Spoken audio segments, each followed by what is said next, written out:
Good afternoon, and welcome to Day 6 of Energy Finance 2021 Online.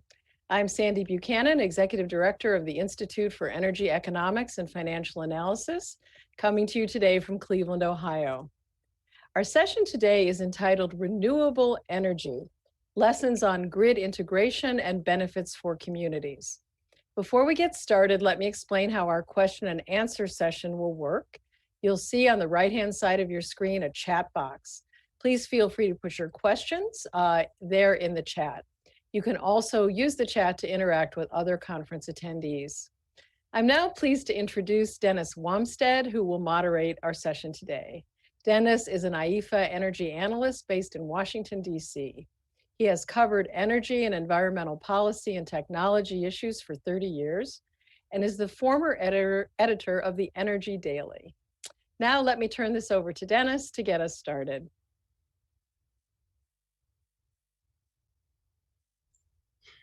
Thank you, Sandy, very much. Welcome everyone to today's session of our financial conference. Hopefully next year we can all be in person. That would be a good thing. Today's session is on integrating renewable energy and community benefits that accrue from that. And we have two fabulous presentations on these issues to show you today. The first presentation is from my colleagues in Australia, Johanna Bowyer and Gabrielle Kuiper, who recently released a comprehensive report on the transition in South Australia, which has seen its share of renewable energy go from zero about 10, 12 years ago to 60% today. And the state has a goal of hitting 100% by 2030, with many predicting it will be much, much sooner than that.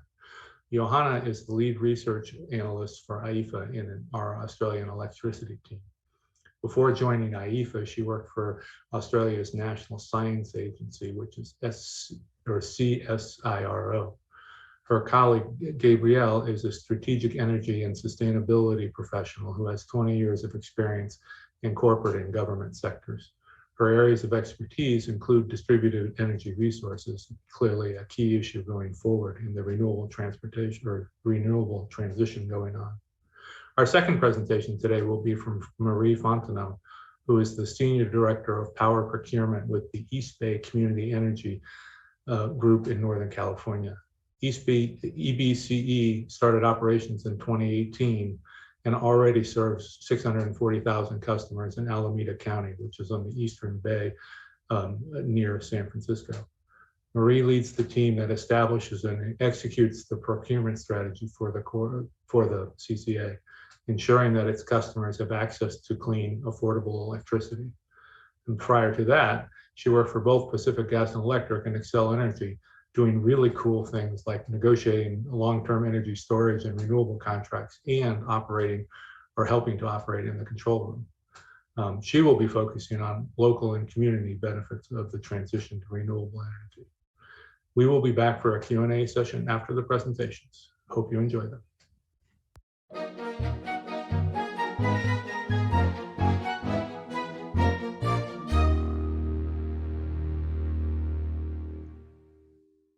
Hi, I'm Johanna, and today I'll be presenting with Gabrielle on the South Australia case study, so looking at a grid that is dominated by wind and solar. So where is the world currently at in terms of wind and solar share of electricity production? So Germany has about 33% of its grid being wind and solar, UK around 28%, Australia as a whole has around 17%, but South Australia itself has 60% wind and solar serving the demand in the grid. So this is a really good case study that we can use to understand the lessons from high penetration of wind and solar. To put it in context, South Australia is at the edge of Australia's East Coast grid, and Australia's East Coast grid connects all of the East Coast states of Australia. And we actually have the world's longest interconnected system, which is over 5,000 kilometres, and South Australia, being at the edge of the grid, is connected with Victoria and is able to balance energy with Victoria, and all of the states trade electricity with one another. So what are the lessons that we can learn from the South Australia example? Well, the first one is that 60% annual variable renewables is possible. So over just 14 years, South Australia grew from virtually 0% wind and solar to 60% wind and solar in 2020. And so the remainder of the grid demand that's not served by wind and solar in 2020 is served by gas at around 42%, imports and exports from other regions, and also there is some contribution from batteries, which really help to firm up the renewables in the grid. Another lesson that South Australia shows us is that 100% solar is possible in certain time periods. So in the middle of the day in October last year, we had an hour where the whole of the grid demand was served by solar, so utility scale and rooftop solar. And this was the first for any major jurisdiction in the world. And there were no operational issues associated with the milestone. So how did South Australia get here so quickly?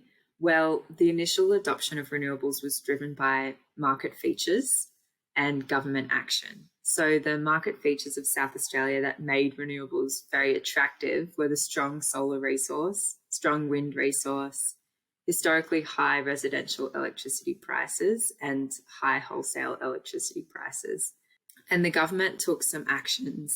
South Australia was the first state in Australia to have a feed-in tariff, which subsidised rooftop solar exports.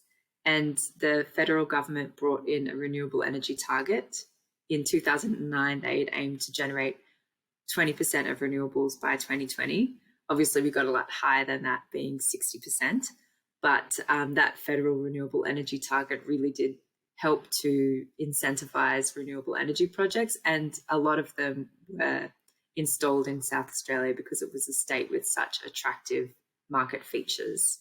The state government also allowed the phase out of coal generators by 2016, even though the last coal generator did offer a subsidy to continue operating for longer.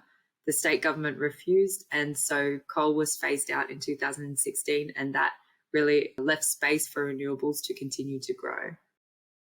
Another lesson we can learn from South Australia is that you can plan to go beyond 100% renewables, and South Australia expects that that is going to drive jobs and growth. So the government in South Australia has an aim to reach net 100% renewables by 2030, but they're tracking to reach that by 2025 because the transition's happening much faster than anyone expected.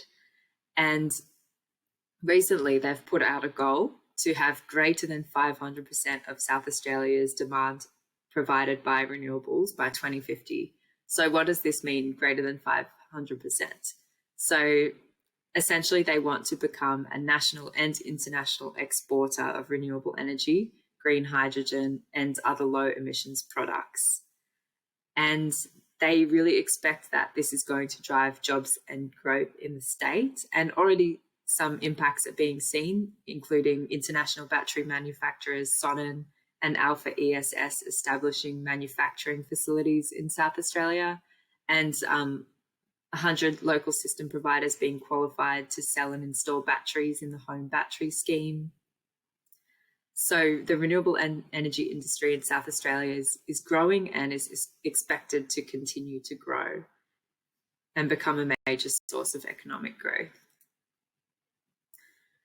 From South Australia, we can also learn that wind and solar actually bring down electricity prices. So wind and solar are the cheapest form of generation in the East Coast grid of Australia. And so you can see from the yellow line that is South Australia's wholesale electricity prices in the past. And recently they have just plummeted. So from 2017 to 2021 year to date, South Australia wholesale prices have dropped by 65%. And across the NEM, that figure is about 60%. So we really see the high renewable penetration regions having massive drops in wholesale electricity prices. The wind and solar is also bringing electricity prices in South Australia into negative territory, especially in the middle of the day in the solar period. So the average price in South Australia in the first quarter of this year from 10 a.m. to 3:30 p.m. was actually negative $12 per megawatt hour. So we see these negative prices becoming more frequent because wind and solar have very low operational cost and can bid into the market at a very low rate. Some even bid negative to make sure that they can fulfill their contractual arrangements and to make sure they are dispatched. And so that is leading to these negative price instances, which are becoming more and more frequent in South Australia. The next lesson that we can learn is that reliability can be maintained in a grid with high wind and solar penetration. Demand has been served in the NEM according to our high reliability standard of 99.998%. There was just 1 year when South Australia and Victoria didn't meet their reliability standard, which was in 2008, 2009, due to a high temperature event. But apart from that, reliability has been maintained even to an extremely high standard. And various mechanisms are also being implemented to manage grid security. So South Australia's put in synchronous condensers, it's improving interconnection, so it connecting with another Australian state, and it's obtaining frequency reserve from renewables and batteries. It's also looking at other regulatory arrangements and potential reform options to make sure that even with a larger amount of distributed generation systems, more variable renewable energy, and a more complex system, that grid security can still be maintained. And batteries have been playing a major role in maintaining the grid security. So South Australia has 4 utility scale batteries. The first one that was installed was the Hornsdale battery, and that one provides frequency control services. It trades in the electricity markets. It prevents the interconnector between South Australia and Victoria from tripping, and it provides a backup reliability measure and provides inertia when needed. So we recently had an explosion of a coal generator in one of the northern states of Australia, and this battery, the Hornsdale battery, provided inertia and helped slow down the rate of change of frequency in the NEM, and that assisted with grid security in that event. And it's been a financial and technical success. So it's recovered its capital cost, saved consumers money, and helped out in a lot of grid events. Over to you, Gabrielle. Thanks, Johanna. In a lot of systems, if a new technology enters and becomes part of that system, then there can be particularly technical concerns about the impacts of that technology. We saw this in South Australia and in Australia in general as rates of rooftop solar installations started to rise. In particular, there was concerns and there was a lot of discussion about the potential impacts of rooftop solar on voltage in the distribution grid. And you would see it written time and time again that rooftop solar PV was going to cause significant impacts on the grid, and that something needed to be done about this. However, it's important to always go back to the data. And when that was done, as this graph shows, it found that there were pre-existing high voltage levels in the grid. So the voltages are supposed to be at 230 volts, and they're actually sitting around 245, 250 on average. So there's a pre-existing distribution network management issue that needs to be better managed in order to allow much more rooftop solar into the system. It was not the rooftop solar itself that was causing the system problem. And the great news is that only 1% of regulated network revenue has been used in South Australia to manage those existing levels of rooftop solar. That may increase over time, but actually there's only relatively small, albeit significant, technological changes and management changes that need to be made to cope with high proportions of rooftop solar. In a similar vein, one of the things that's been discovered in South Australia is that smart meters are not the only option for DR visibility, and there are a whole lot of evolving technologies in this space. One technological innovation that we'd highly recommend other jurisdictions look to innovate is the concept of dynamic operating envelopes. So this is when the imports and exports to a particular connection point can be varied on 5-minute increments within the bounds of any network constraints. So this allows distributed energy resources to maximally import or export, and so support the system as a whole and provide benefits to all electricity system users within the bounds of the distribution constraints. This is an evolving technology. It's just being trialled in South Australia and some other regions of Australia's national electricity market.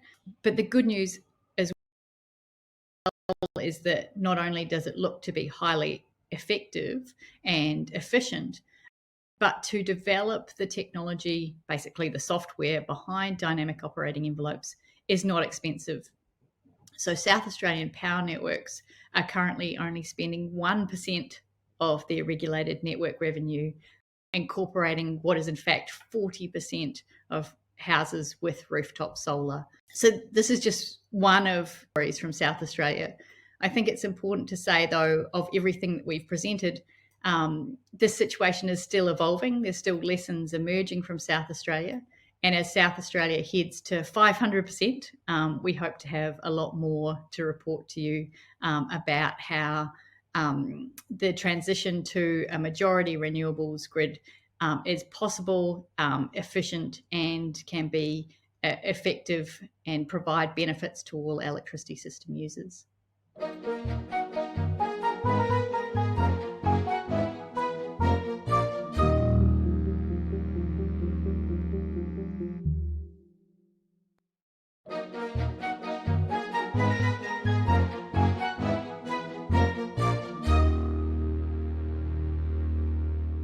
I am the Senior Director of Power Resources at East Bay Community Energy.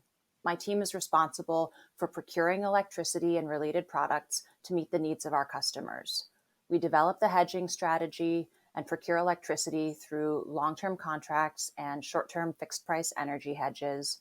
We procure capacity, which in California we refer to as resource adequacy.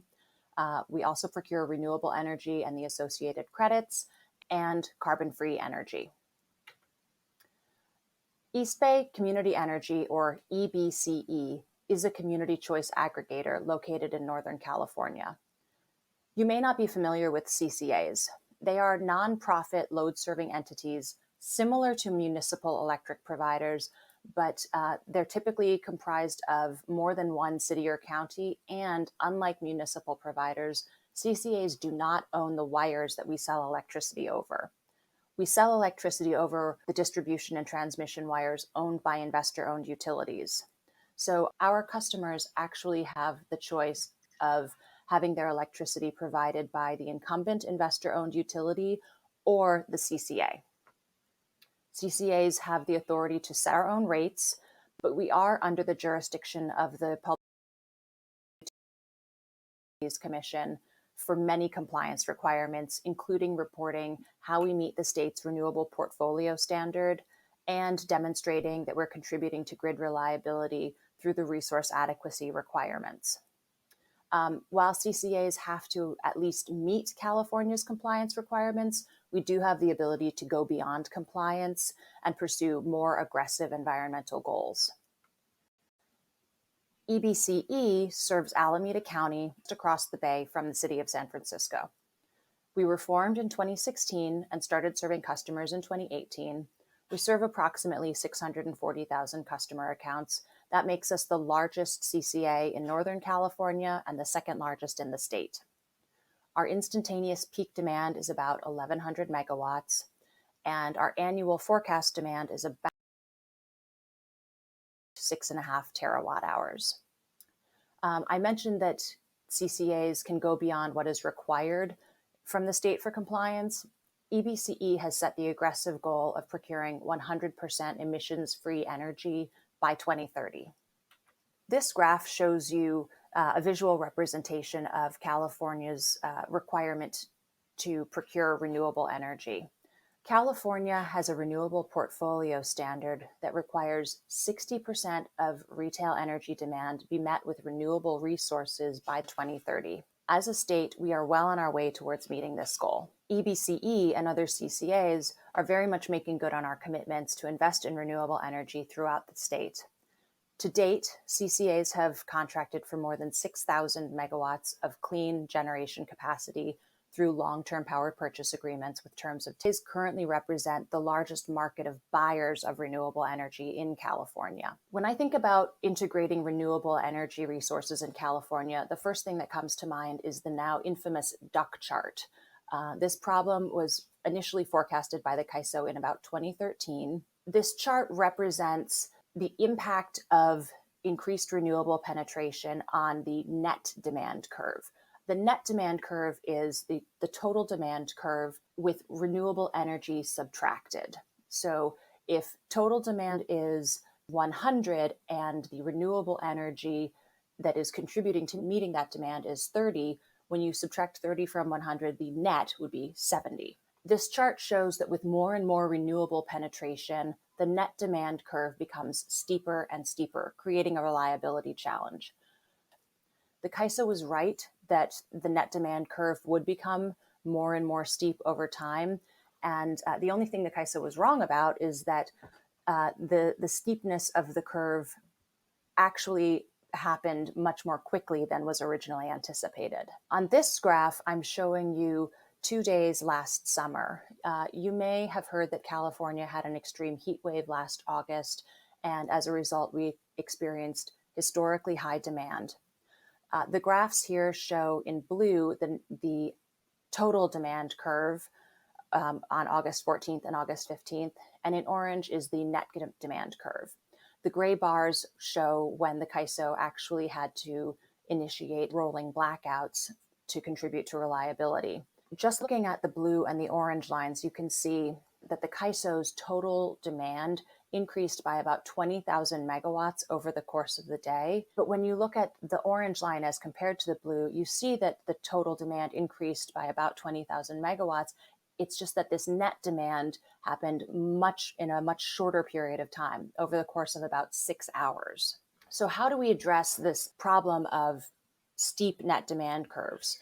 Well, the CAISO came up with 2 notable solutions. The first is it developed the flexible resource adequacy product. It's required that resources that are able to ramp to produce more or less generation be made available to the market. The CAISO also broadened its geographical footprint by creating the Energy Imbalance Market, or EIM. The benefit of the EIM is that it allows for more power flows in the real-time market, and it helps some of California's excess solar generation parts of the West when their own solar generation may be ramping down during sunset. And then it allows some of the other parts of the West's energy to come into California during California sunset hours. Basically, it's giving the West a larger pool of resources to draw from to address regional ramping problems. The CPUC is also focused on the challenge of integrating large volumes of renewables. The CPUC is implementing the state's mandate that load-serving entities procure energy storage resources, which are very well suited to respond to ramping needs.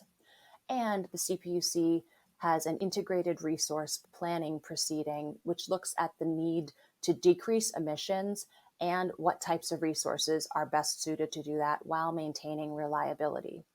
The benefit of the CPUC's integrated resource plan is that rather than looking at an individual organization's integrated resource plan, which would be focused on how that individual organization is going to meet reliability and what resources it's going to use, the CPUC is looking at the plans of all of its jurisdictional entities and making sure that the collection in aggregate contributes to state reliability. EBCE has very much benefited from increased renewable penetration. And for us, it's all about coming up with better ways to serve our customers. So to that end, we have 3 different rates our customers can choose from. We have one rate that is energy provided by 100% renewable resources. We have a rate that is 100% carbon-free energy. And our baseline rate has more renewable energy than the state requires, but it has some emissions associated with it because there's some energy that is procured directly from the grid. EBCE has also developed and continues to develop new programs that are focused on our customers and helping them have access to more renewable and clean energy. Some examples of those programs is that we have a program to help customers install rooftop solar and backup energy storage. We're developing a special discount program for low-income customers, so called the Disadvantaged Communities and Community Solar Green Tariff. And this will allow these lower-income customers to procure renewable energy at a discounted and more affordable rate. EBCE is also looking at investing in electric vehicle charging infrastructure and creating rates that would be designed to encourage electric vehicle charging during periods of excess renewable energy supply on the grid. Thank you for your time today.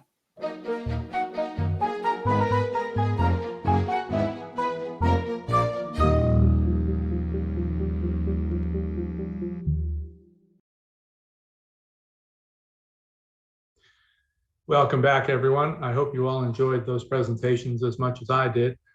Before we begin the Q&A session this afternoon, I just want to let you know that my Australian colleagues are not actually skipping the panel, but since there's a 14-hour time difference between where we sit and where they are, hopefully still in bed, we decided to give them a pass from logging on at 3 a.m. their time to participate. So I'm going to be doing my best to answer questions directed at the South Australian presentation. We clearly will be happy to get written answers to questions if you're interested. It'll take a day or two to figure out and get them back.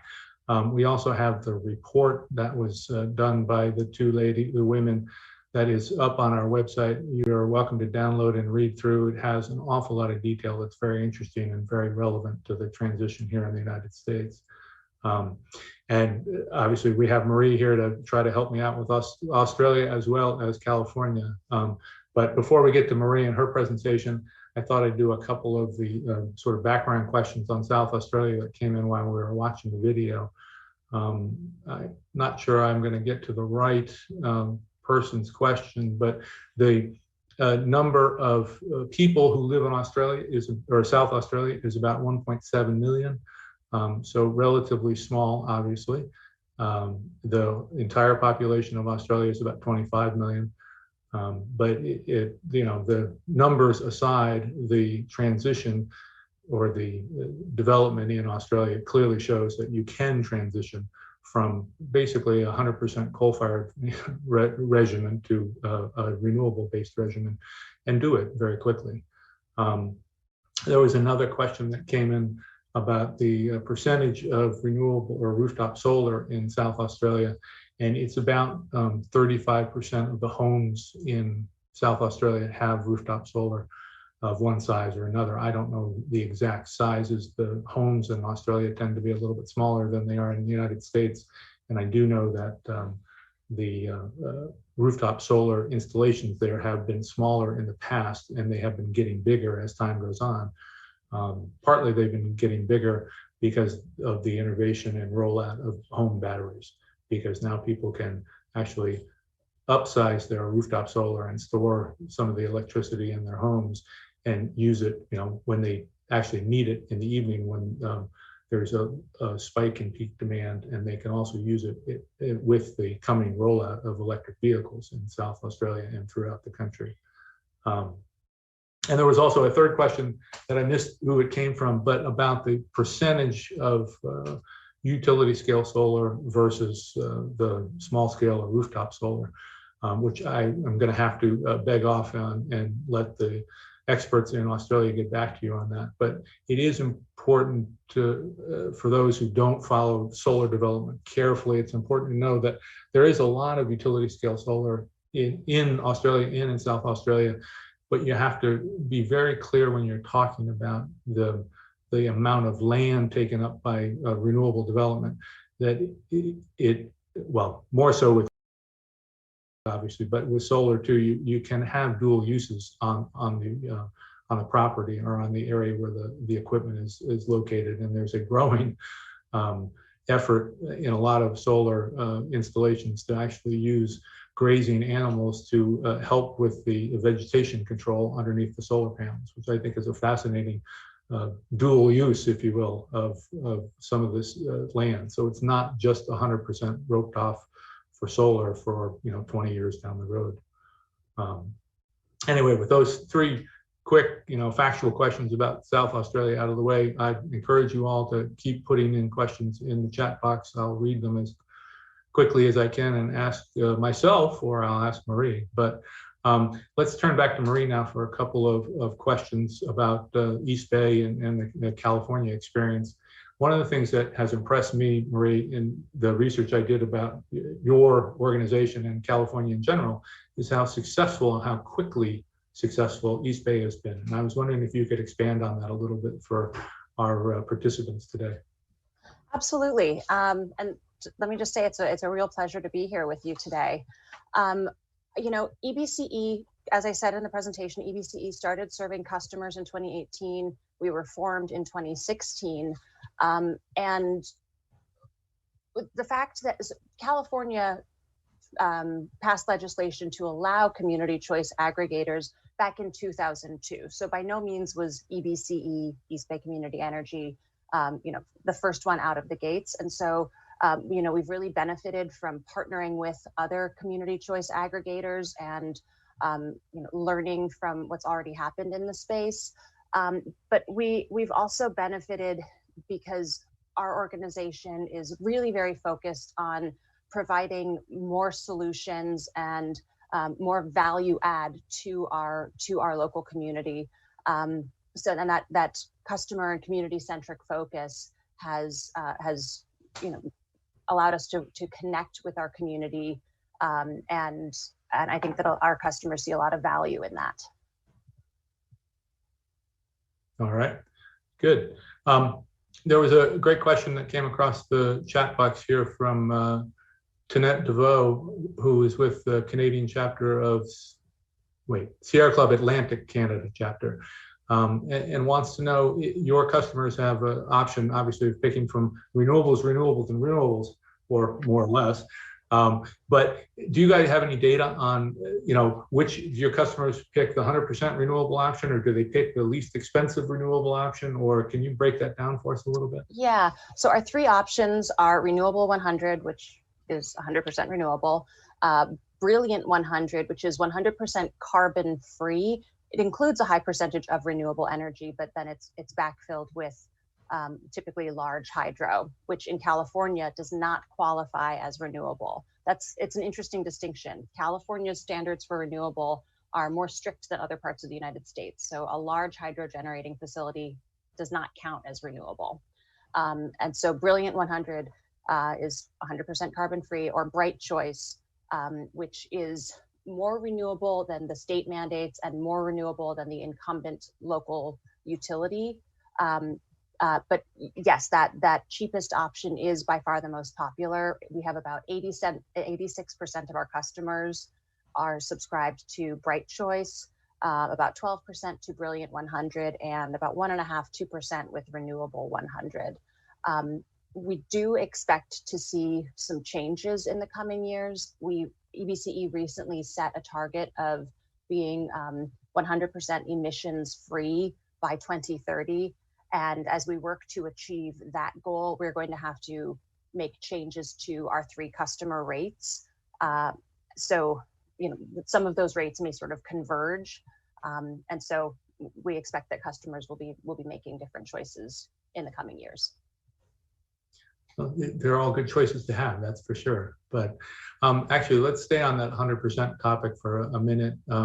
I didn't realize this before we started, but you have a 100% goal and South Australia has a 100% goal, and both have set 2030 as the target date.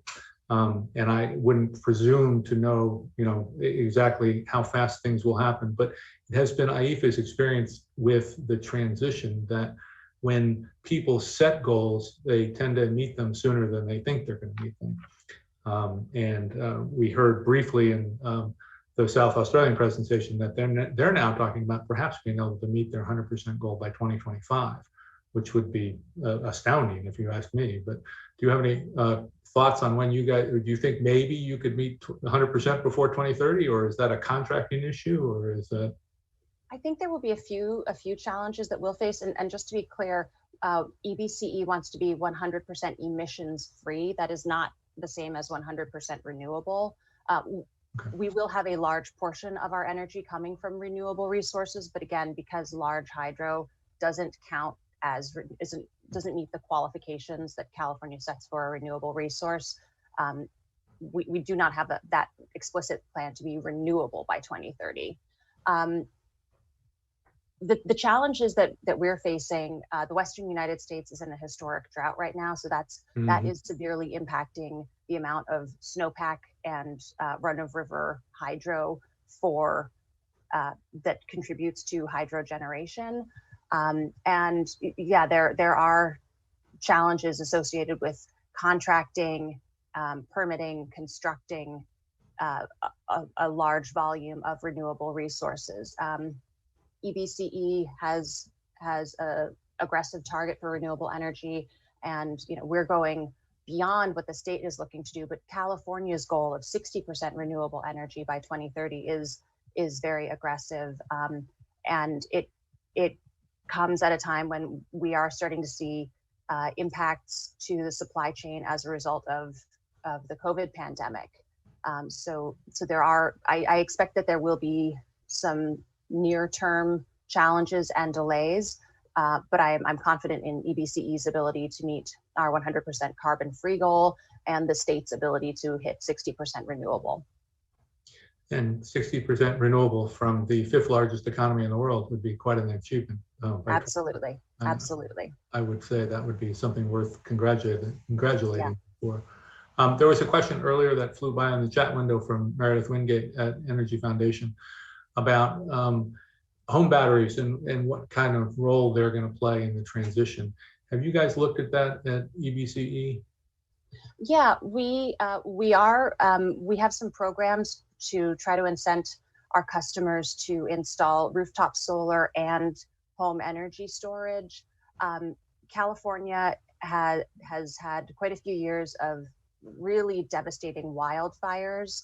And as a result of the wildfires and the risk of additional wildfires, there are safety shutoffs where portions of the electric grid get shut down. And so some of our service territory has been impacted by these public safety power shutoffs. And so we're really trying to incent our customers to install rooftop solar and energy storage as backup systems, where we're looking at net energy metering and seeing what we can do to encourage two-way power flows so that some of our energy hedges would be coming from these customer-sited systems. And then we also do procure capacity from customer-sited systems. Oh, you do? How Yes. much? Do you know how much, or can you share with us how much? Or? I couldn't tell you the exact number right now, but we work with a number of distributed energy resource providers who aggregate the capacity from these different customer projects. There is, and this will be an issue going forward everywhere, not just in California, but there is an interesting little debate going on in Texas right now. You may have not paid attention to, but with the heat wave and their efforts to make sure that the grid didn't go down in Texas, which for our participants listening here and watching was due to the outage of a significant amount of gas and nuclear power, not due to wind and solar. But in any case, there are a lot of people in Texas who have the smart thermostats and signed up for pricing programs that allow the utilities or their service providers to raise their temperature when they needed to take back that demand, if you will. Yes. And people finally were like, oh, I didn't know I did that.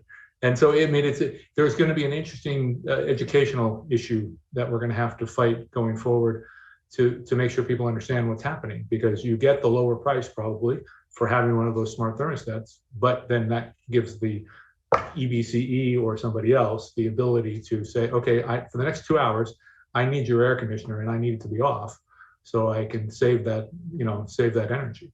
Yeah. These are transitions that obviously are happening everywhere, and they will require a fair amount of education. But there was have been a couple of questions about green hydrogen that have flashed through the chat box, and it's so undeveloped. I hesitate to ask, but it is on top of mind for everybody. We at IEEFA look at green hydrogen for what it pretends to be, which is produced with renewable energy that has no emissions. So you are then, stripping or using electrolysis to produce your hydrogen, and you have a clean product. At IEEFA, we tend to think green hydrogen is a future product. Right now, we don't have enough renewable energy in the system, so we would rather build renewable energy, get it into the system, rather than use it to produce green hydrogen. But is that a conversation you guys have had in your procurement strategies? Have you looked at all about, trying to maybe go that route? It's something that we're keeping an eye on. I think California is probably ahead of a lot of the United States in the state's efforts to incorporate biogas, naturally derived methane, often from agricultural waste and the ranching industry. So the state is trying to incorporate that into our natural gas supply. EBCE is we're not at a point where we're moving forward with any biogas or green hydrogen projects. That is similarly, it's a little early for us, and our approach to procurement is very pragmatic. Some CCAs serve very, very affluent communities, and some of our customers are very affluent, but we have over 600,000, 650, 640,000 customer accounts in a very dense area. And so we have affluent customers and we have low income customers. And our approach to procurement is very pragmatic. We want it to be clean, we want it to be renewable, and we want it to be affordable. And so we really pursue affordability for our, as the majority of what we're providing to our customers, more than novelty. That said, our local programs team is developing some very creative products and offerings to provide additional value to our customers. But we try to do it in an affordable manner. Well, it seems like, at least given what I've seen, you guys have been doing a pretty good job of doing it in an affordable manner. But you mentioned it briefly at the end of your presentation, and I'm pretty sure that it came up in the South Australian presentation as well. But obviously, electric vehicles are either already the next big thing or soon to be the next big thing. It could be a great way to handle your ramping issue that you brought up in your presentation, or it could be a great way to deal with the low net demand part of the presentation that came up in the South Australian report. How are you guys approaching electric vehicles at EBCE? There's a lot of work going on to study first of all, our own ability to build out that infrastructure in our service territory. We're looking at what rates, special rate programs we might be able to put together to incent EV users to charge at times of the day when that charging would offset oversupply of renewable generation, or to avoid charging at, especially in the evening hours when the evening ramp is happening, when people are coming home, turning on their lights, turning on their air conditioning, and the sun is setting at the same time. That's already a reliability challenge. We don't really want to add more demand to the grid during that time. So we're in the study stage right now, but it is very much part of our plan over the next 5 years to be building out electric vehicle charging infrastructure in Alameda County and the broader East Bay. And I would just to make sure everyone understands, in California specifically, the transportation sector is a larger contributor to greenhouse gas emissions than the electric sector is. So when we talk about reducing greenhouse gas emissions in California, oh gosh, I forget what the number is. I want to say it's a 46% reduction over the next few years is what we're trying to do at a state level. So when we're talking about reducing greenhouse gas emissions, we've already made a huge impact in the electric area, in the electric sector. We will continue to do that. But if we can tackle the transportation sector, we'll get exponential benefits. Yeah, well, and that is becoming more and more true. I think in the US last year, or maybe 2019 was the first year that transportation became the number one source of greenhouse gas or CO2 emissions as well. I mean, it is the transition away from coal nationally, not in California so much, but nationally has greatly reduced the electric utility CO2 emissions. And as a result, now transportation is becoming a much bigger issue.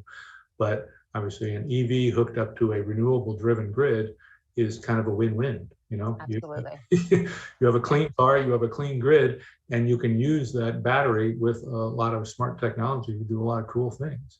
But we had a question from, I couldn't even begin. The Center for Biological Diversity, and about whether you don't dispatch your own power, right? You guys buy through CAISO, and it's delivered by PG&E over their transmission lines, correct? So we do have our own power plants. We don't own them. We're third party off-takers of them. So we have a number of long-term power purchase agreements. One of our renewable projects is already online. Another will be coming online any day now. And so we do offer our projects into the CAISO market. And so the CAISO market actually, the market solution runs and CAISO sets the dispatch signals. So we don't issue curtailment orders for reliability, but we do economically offer all of our long-term contracts into the CAISO market. We will continue to do this as more and more projects come online. And so it is, in theory, our renewable projects could be economically curtailed during, typically during the middle of the day when there's excess generation on the system. That is something that we expect to see happening, not so much in the summer, but more in the springtime when there's a lot of snowpack and hydro runoff, and system demand is low. We hope there's a lot of snowpack and runoff. That's what we Very hope. much so. Yes. Some scary reporting out here on the East Coast about the mega drought throughout the West, not just in California. But yeah, actually, and to that end, the West now is becoming more and more integrated. You guys, or CAISO, obviously started the energy imbalance market that allows for trading across a very wide swath of the Western United States now.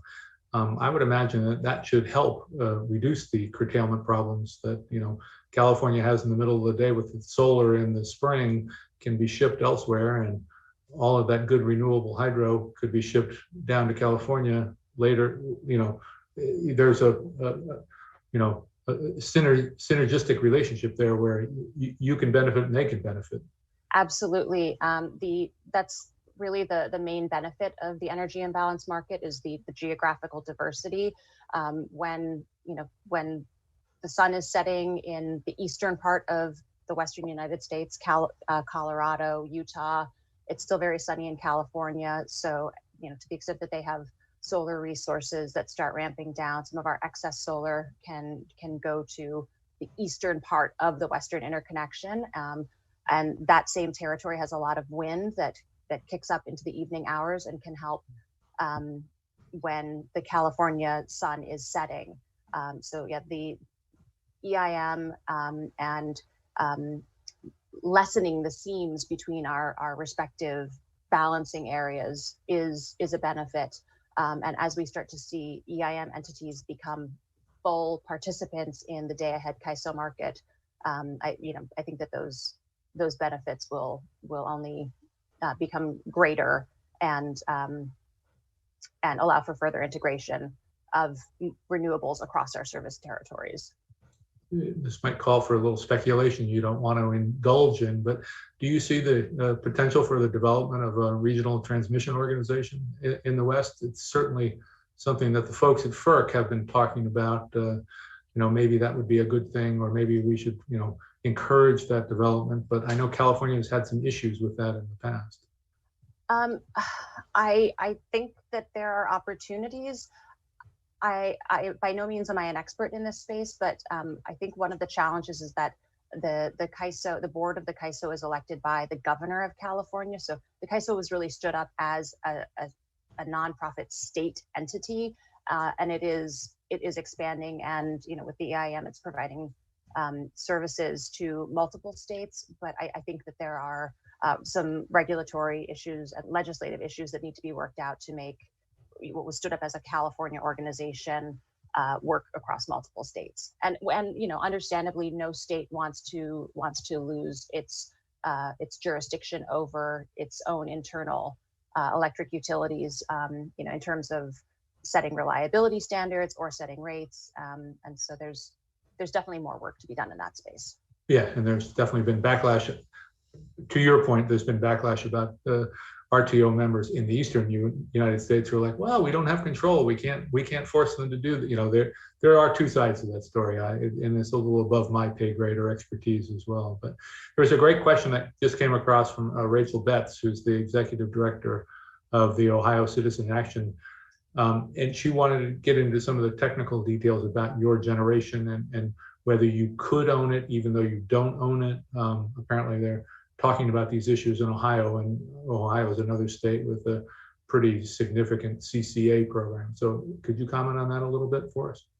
Sure. Yeah, at this time, EBCE does not own any of our own physical assets. It is something that we are considering in the future. So most of our long-term power purchase agreements are 15 years long. We have a few that are 10, and we will evaluate contracts up to 25 years. But I think our longest contracts at this time are 20 years long. And I will say many of our contracts do include a clause that allows EBCE to consider buying out the project before the end of the contract term. As I said, we have one of our long-term renewable resources online currently. A second one will be online momentarily, and we're actually wrapping up a major request for offers, RFO, where we will be executing a number of additional contracts for renewable generating resources and energy storage projects. And the ability to consider buying the physical asset before the end of the contract is something that we try to incorporate into all of our contracts. Counterparties are not always able to incorporate that language because it can create challenges for them in financing the projects to get the projects constructed. But it's something that we like to consider. So one topic we haven't touched on, we talked on home batteries and we talked about electric vehicles, but what has EBCE done on utility scale battery storage? That is a big issue, in the whole United States, and in South Australia, they've been gung-ho on utility scale battery storage, and that has definitely helped them make the progress they've done toward renewable energy. But do you guys have any utility scale battery storage? We have, so we have two renewable projects that are still in the construction stage that will have batteries paired with them, and we have a tolling contract structure for those batteries. We describe it as a tolling contract because EBCE is responsible for procuring the fuel to run those batteries, the fuel being electricity procured from the grid, that the battery will then hold and discharge based on our economic dispatch instructions. So we get the capacity, the energy arbitrage value, and the ancillary service benefits from those batteries once they come online. We do have some long-term capacity-only contracts for energy storage, and I don't want to get out ahead of my skis here, but we are in the process of negotiating and we'll be executing multiple more contracts for energy storage resources that will be coming online in the very near term and going to about 2024. Yeah, the transition in California on battery storage just in the past 2 years has just been unbelievably quick. Yeah, absolutely. There, I mean, very important resource type to allow us to integrate more renewables, to contribute to system reliability. And as we have a number of California doesn't have any in-state coal resources, but we have a lot of natural gas resources that are that take water in from the ocean and dispatch and spill water, warm water back out into the ocean. As those resources are shuttering, we need more capacity. We need more capacity on the system to support grid reliability, and so energy storage is going to be a huge contributor to that. And as I recall, the resource adequacy rules in California are for 4 hours of storage, right? Or 4 hours of ability. So yeah, the 4-hour duration has been sort of the standard for batteries to date. We are expecting some changes to the capacity program, and if memory serves, there will be changes coming in August. I'm pretty sure. And I would not be surprised at all to see that 4-hour standard increase. But we're sort of on the edge of our seats waiting to see if a 4-hour battery still gets full credit, or if that number increases. Yeah, well, we're definitely, well, I don't know what'll happen in California, but there's definitely the whole new thing is long duration energy storage. The 4 hour, we got 4 hours, we got 2 hours, but 6, 8, 10, that's the next, that's the next hurdle in this whole transition, I think. But yeah, I think there's certainly a place for long duration energy storage, but when we look at forward curves, at different views of what market prices are going to be over the next 10, 20, 30 years, they're forecasts, and so they are, by nature of a forecast, they're wrong. But we don't think that the state actually needs everything to be an 8 or a 10-hour battery. We think that there's a lot of benefit to the 4-hour battery in terms of our ability to arbitrage and respond to intermittent cloud cover, but absolutely there's a need for long duration storage to help when there are things like wildfires that last for weeks and provide smoke cloud cover. So yeah, we need the shorter term resources, and we will need the longer term multiple hour, perhaps even multiple day storage ability. Right, and maybe that comes all around the pike, and we have green hydrogen someplace down the road. Not today, but down the road. Yeah. I think we have time for one more question, comment, issue. One of the things that really struck me in the Australian presentation was about how much they had been able to integrate renewables at a relatively low cost. And Gabrielle, I think, said it cost about 1% of their revenues to basically get to this integration level. And that struck me as a key takeaway, because yes, it will cost and it will change the way we do business, but it's not an insurmountable transition or an insurmountable cost. And I was wondering if you had any comments or thoughts about that.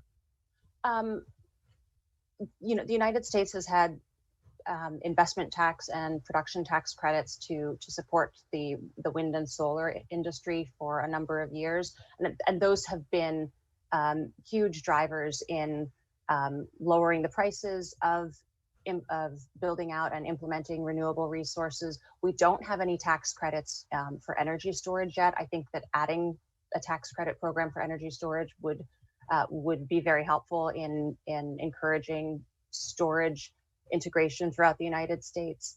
But I'm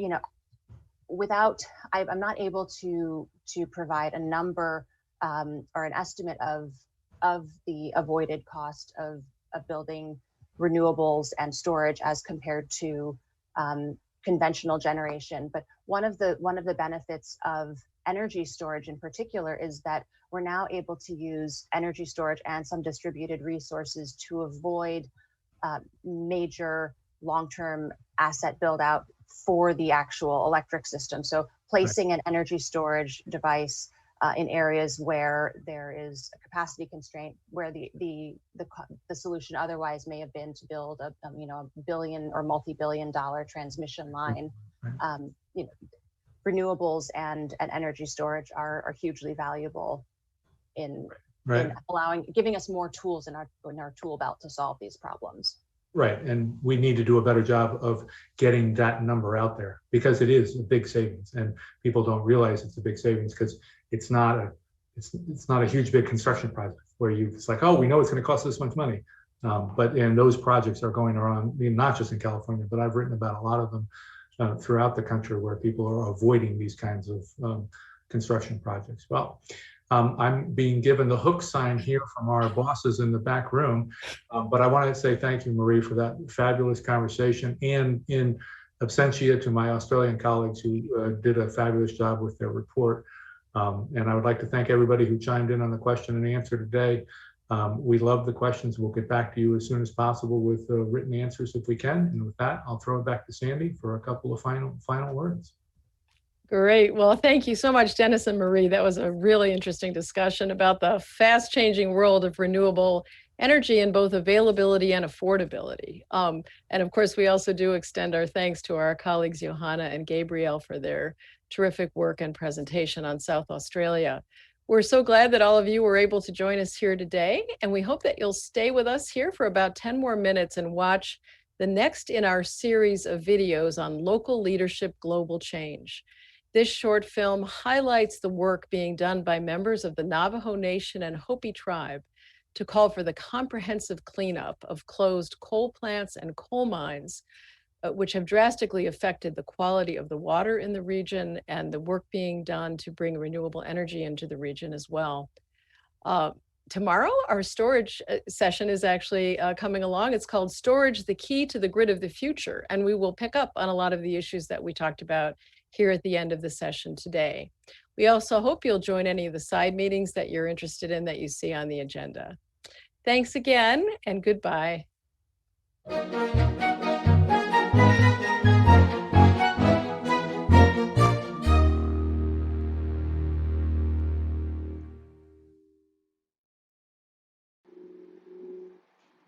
My name is Nicole Horse-Herder, and I work for the organization Fontenot Ane, which is a Dene organization based on Black Mesa, which is in northeast Arizona on the Navajo Nation. Fontenot Ane means Sacred Water Speaks. Its mission is to protect the water source of Black Mesa. My name is Percy Deal. I'm retired. I'm 71 years old. I used to be a president at the local chapter. Then I used to be a member of the County Board of Supervisors for Navajo County. I do a lot of volunteer work for the community situated on the Black Mesa area near where the Peabody Mine used to be. I'm Wahala Johns. I'm the director of the Office of Indian Energy at the Department of Energy. We provide technical assistance to 574 tribal nations and Alaska Native villages and corporations. We also provide financial assistance.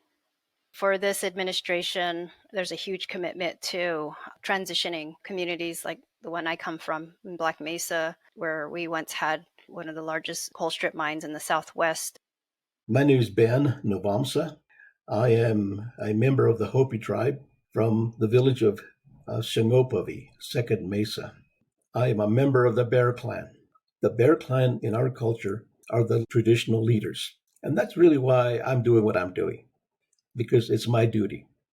I am former chairman of the tribe.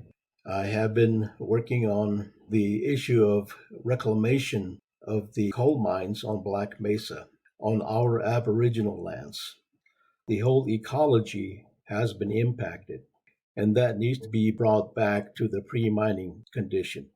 The federal government appears not to be concerned about reclamation, and neither is the coal mining company Peabody Coal. The lease was signed between Peabody, the Navajo Hopi tribe, and also Department of Interior back in 1969. Nicole's family and my family are the same clan, which is in Navajo is Chisha, She's a Chisha and I'm a Chisha. I got my master's in linguistics in 1998 from the University of British Columbia. I went there because I wanted to study in a place where the most number of Indigenous language families were represented. I originally came home and I wanted to teach at the local community college. I wanted to teach Navajo language and linguistics 101 and 102, beginning syntax or something like that. But I maybe after I stop doing this work, I can do that. When I came home in 1998, of course, one of the conversations was, where are you going to build your home and where are you going to raise your children? And I had already chosen a place in my clan lands. Then I realized that the springs nearby no longer produced water. And I asked my mom and my grandparents, what happened to the water? And they said, well, this spring here stopped producing water this many years ago, and the spring over there stopped producing water X number of years ago. And I was baffled by this. They didn't have a clear explanation. I, of course, took my Western training, started doing some research and started asking some questions and found my answers talking to some experts and some people who worked at the USGS. They had been collecting data in the Black Mesa region since the early 70s, and I found out that the decline in the aquifers were due to the coal mining that was happening on Black Mesa. The Peabody Coal Company pumped the Navajo Aquifer, which is pristine Ice Age water. And they were pumping 3 million gallons a day, starting back in the 60s, all the way till when the tribes shut it down in 2005. Those are billions and billions of gallons of water. The Black Mesa mine transported coal to the Mojave generating station using a pipeline, and it used groundwater as its means of pushing pulverized coal to the power plant 273 miles away. When I was just a little kid, I used to herd sheep. We used to have a large flock of sheep and cattle. What my parents and the neighbors used to do was they used to dig, with their hands, and they go no more than 3 feet down, 4 feet down, and you see a lot of water coming up. And that's how they used to water their animal. Right now, there's nothing. When we discovered that the mining company was using excessive amounts and wasting our groundwater, Percy Deal, one of our local leaders in the community, advised us to create an organization that would advocate for the water. Of course, it was, how do we stop this? How do we get industry off our only source of drinking water? How do we get them to stop using it in such an irresponsible way? Where do we go? I remember one of the very first trips I made with my husband, Marshall Johnson, and his niece, Wahela Johns, who's now in the Department of Energy under the Biden administration. We made a trip to the Office of Surface Mining in Denver, the regulatory agency that oversees mining and enforces mining regulation on Indigenous land, and brought our concerns to them. And the man who spoke to us told us that we have a government to government relationship. If you have concerns about the coal company operating on Black Mesa, you take those concerns to the Navajo Nation. That's what he told us. And thank you, Office of Surface Mining. You set us on our journey, and here we are today, 20 years later. It was that journey that got me here. I wouldn't be here if it weren't for water. The Navajo Aquifer taught me a lot about life, really, culturally, spiritually. You come from a community like Black Mesa where we still don't have access to power. We don't have access to running water. And yet, these resources, water and coal, have been, exported to provide power for cities like Los Angeles and Las Vegas. You know, life has been very difficult for us. There's no power, no running water. The road are in terrible condition. The well at the nearest chapter is 20 miles. You got to go south and get your water. That's where I get my water. Organizations got together and fought for the end to the pumping of the aquifer for the Black Mesa slurry line. And so we ended that excessive, wasteful, and irresponsible use of pristine groundwater back in 2005. Kayenta Mine continued to operate after that and stopped operating in August of 2019. They continued to use 1,200 acre feet of the same groundwater right up until they closed. Fighting mining companies and power plants and working towards closure, that's hard stuff. That's really intense stuff. It's had a toll on me and others that I work with.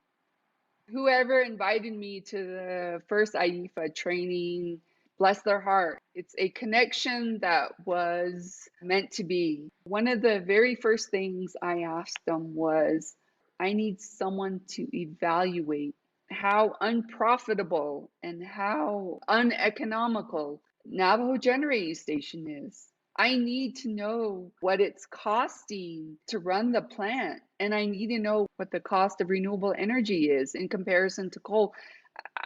And they came back with a report. I could translate it for the Navajo speaking public, and those reports in our hand were our weapons, basically, our weapons against continued fossil fuel. Black Mesa Mine has been closed for over 15 years, and there's been no closeout reclamation done, very little. The Peabody Coal Company has already filed for bankruptcy in 2016, and then now they are indicating they might file another bankruptcy. So if that happens, if the federal courts allow them to leave, then it leaves it up to the states or the local governments to find the financing to do the reclamation work. And that is one of the reasons why we are looking to the federal government to appropriate funds to repair the damage. The vegetation is pretty much all gone. That used to be there for the animals, like the deer, the antelope, and they've all left simply because there's no more forage for them. And Navajo people are known for their rug weaving. They used to use certain plant to dye their wool. Now they can't find those plants anymore. Then the other thing is that the corn used to grow maybe about 5-6 feet high. A couple of years ago, I tried planting, and it grew no more than a foot high, simply because it really lacks water. The soil is now different. The squash isn't there. The potato isn't there. And all these other vegetables that you used to plant, it just simply isn't there. Diné people live within the lease area. They have to be involved today to plan for what their community is going to look like when these lands are returned to them. When and if the Office of Surface Mining, Reclamation, and Enforcement decides to do the reclamation work, they need to issue a permit to the Peabody Coal Company that is a significant permit revision. Significant permit revision then would trigger an environmental impact statement. It would trigger tribal participation in the decision making. A lot of tribes want to go towards renewable energy, and that's not a surprise to me because it's all in line with our values, our teachings, our language. We got to create a model that is actually centered around community, centered around the environment, centered around the people.